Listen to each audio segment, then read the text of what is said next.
அனைவருக்கும் கணித வணக்கம். இப்போ பார்க்க போகிறது 8ஆம் வகுப்புக்குரிய கணக்கு பயிற்சி 3இல் 2. அதில் 5ல் 4வது கணக்கு பார்க்க போகிறோம். வகுக்க 81 ப்ராக்கெட்டை ஓப்பன் பண்ணி p அடுக்கு 4 q அடுக்கு 2 r அடுக்கு 3 ப்ளஸ் 2 p அடுக்கு 3 q அடுக்கு 3 r அடுக்கு 2 minus 5 p square q square r square வகுத்தல் 3 pqr த ஹோல் ஸ்கொயர். அப்படின்னா என்ன இருக்கும்? 3 த ஹோல் ஸ்கொயர்னு கொடுத்தாவே 3 ஸ்கொயர் வந்து என்பது என்ன? 9. அடுத்து p அடுக்கு 2 p ஸ்கொயர் q அடுக்கு 2 r அடுக்கு 2 இதால் வகுக்க போகிறோம். அப்போ ஒவ்வொரு உறுப்பையும் நம்ம என்ன பண்ண போகிறோம்? இந்த நம்பரால் வகுத்து கண்டுபிடிக்க போகிறோம். 81 வெளியில் ப்ராக்கெட்டில் இருக்குது. அப்போ 81 ப்ராக்கெட்டில் இருக்கிறத உள்ளே இருக்கிற நம்பராலையும் பெருக்கிக்கணும். ஃபஸ்ட்டு வந்து 81 பெருக்கணும்னா 81 p அடுக்கு 4 q அடுக்கு 2 r அடுக்கு 3 டிவைடட் பை என்ன வகுத்தல் என்ன வகுக்க போகிறோம்? 9 p square q square r square. அடுத்து என்ன இருக்குது? ப்ளஸ்ஸு 81 2ஐயும் பெருக்கினால் 1 2 8 2 16 162 p அடுக்கு 3 q அடுக்கு 3 r அடுக்கு 2 டிவைடட் பை 9 p அடுக்கு 2 q அடுக்கு 2 r அடுக்கு 2. அடுத்து என்ன இருக்கு? மைனஸ் 5ஐயும் 81ஐயும் பெருக்கிறோம். 4 5 8 5 40 405 p square q square r square divided by 9 p square q square r square. அடுத்து நம்ம சுருக்கிட்டு நம்ம என்ன பண்ண போகிறோம்? அடுக்கு விதியை பயன்படுத்தி வகுத்தலாக இருக்கும் பொழுது அடுக்குகளை கழித்து போட வேண்டும்.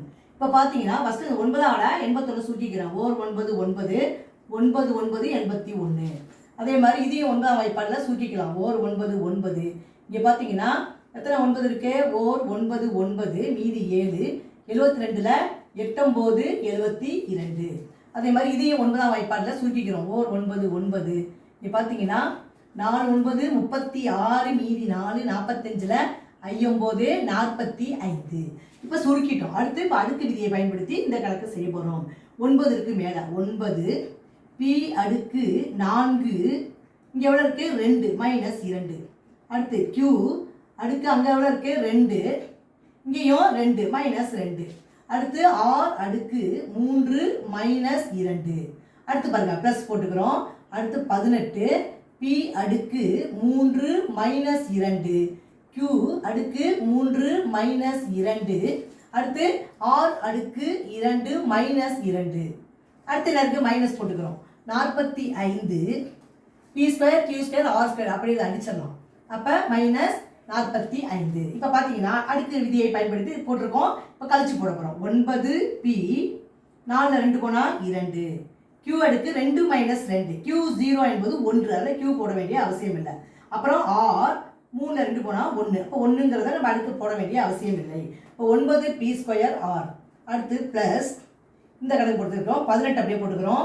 p 3ல் 2 போனால் 1. அப்போ p q 3ல் 2 போனால் 1. அப்போ அதுவும் q.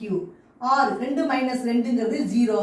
அப்போ நம்ம 6 அடுக்கு 0 என்பது 1 மைனஸ் 45. அப்போ இந்த கணக்குக்குரிய விடை 9 p square r plus 18 pq minus 45. புரிஞ்சுங்களா?